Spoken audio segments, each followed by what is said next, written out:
In 1942, the well-known French author Albert Camus left his mark on the course of events and history of existential philosophy in particular and the world in general, with his ideology of absurdism.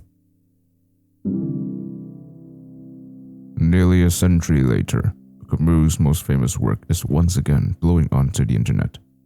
Well then, who exactly is Albert Camus? What is the definition of absurdism? And why do we have to imagine that Sisyphus himself is happy? In this video, we will explore the story of Sisyphus, the meaning behind absurdism, and the philosophical lesson Albert tried to tell us.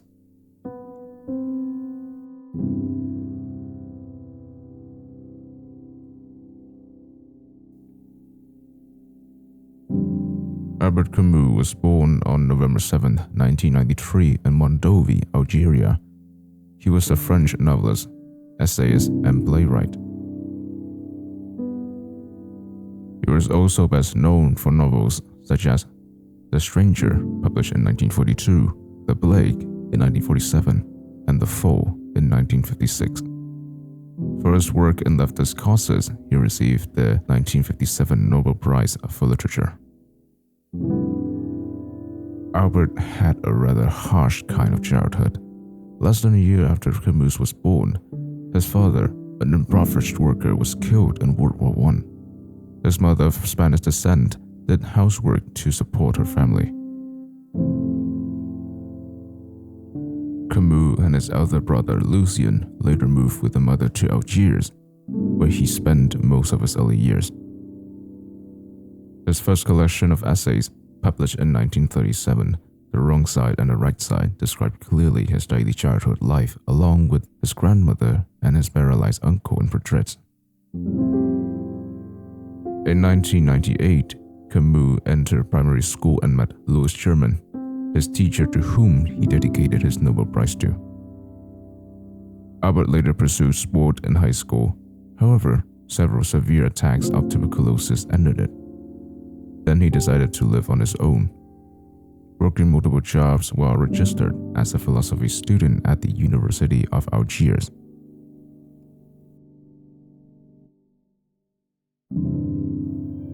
Albert's The Myth of Sisyphus is entirely based on the mythical story of King Sisyphus, but how many of us know who Sisyphus was, and what made this man fall into an endless cycle of pushing a boulder up a hill?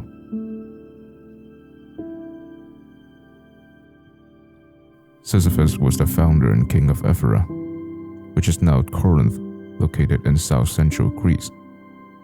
He was a tyrant, yet somehow was also devious. This man even killed visitors to his kingdom just to show his absolute power and reign.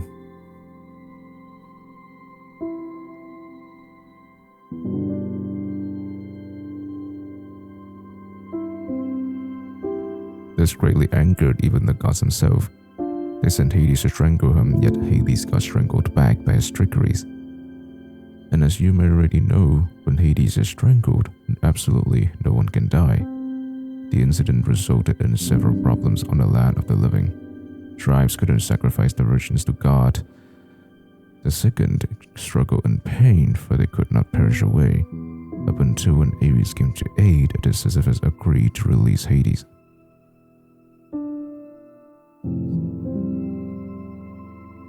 Sisyphus continued living until he died of an old age. At the time, he told his wife to hang his naked body in the middle of the town square and made sure that she didn't put a coin inside his mouth, so that he could be permitted to return to the living world once again to punish her for the omission. Once he got back to life, Sisyphus escaped and continued to live until a ripe old age before Hermes came and took him away the second time. To punish Sisyphus for his sins, the Olympus gods forced him to push a boulder up a hill so that at the end of the day, on its own mass, it rose back to the start. Sisyphus, in Albert Camus' view, became the most knowledgeable mortal in the world. The moment he released the boulder for it to roll back down, he he was totally aware that he once again had to push it back up. Looking at the myth of Sisyphus is not so different from our lives and what we do every day. We all have to wake up every morning, brush our teeth, wash our faces, have breakfast, and go to work until we perish, that is. Sisyphus himself, with his hatred of gods, hatred of even death itself, and the love to live, made him suffer an eternal punishment, in which his entire existence is to achieve an unachievable goal. Camus defined the absurd as the fertility of a search for meaning in an incomprehensible universe, devoid of God or meaning. Absurdism arises from the tension between our desire for order, meaning, and happiness, and on the other hand, the indifferent natural universe's refusal to provide that, in which humans seek meaning for our existence, or for example, religion, belief, etc. I will discuss this later on. And the universe is a rather cold entity, empty and meaningless. Or at least in Camus' view, even if it had some meaning inside of it, we could never know or be able to find it. That feeling, that definition, is what's called absurd or completely unreasonable.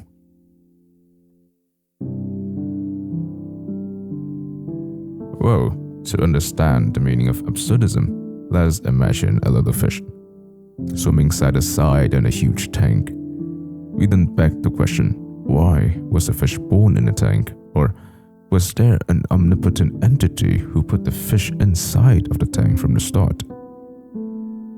But the fish would never know, for it lies outside of the fish's knowledge.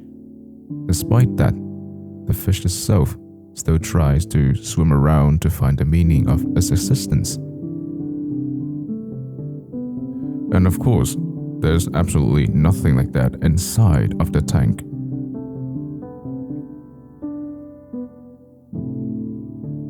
I did previously talk about the endless cycle we go through every day, right? Well, Camus provided an approach. If life is already what it is, then just accept it. Life has no meaning whatsoever, and thus a man isn't bound with anything meaningful at all. After all, we are free, like the fish in its tank.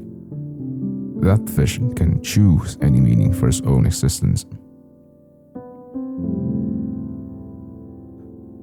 It was as if that great rush of anger has washed me clean, emptied me of hope, and gazing up at the stark sky spangled with its signs and stars. For the first time, I laid my heart open to the benign indifference of the universe, to feel it so like myself. Indeed, so brotherly, made me realize that I've been happy, and that I was happy still.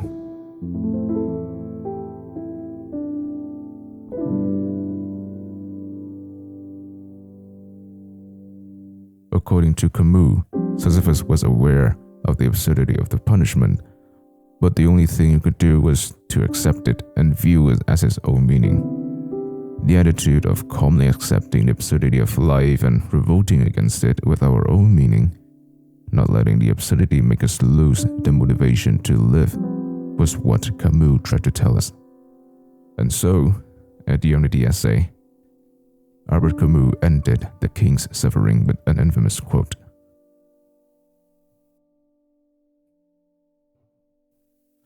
The struggle itself is enough to fill a man's heart.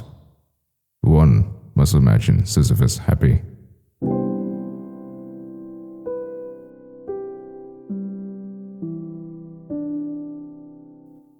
Well, there was more to talk about Camus' life and his works. It will drive this video's intention to a different path. Though I did read The Stranger and would love to make a review about his book soon, Camus died prematurely in a car accident on his way to Paris, with an unfinished novel, The First Man. It was an untimely end to a highly accomplished and remarkable career. He remains one of France's greatest cultural icons.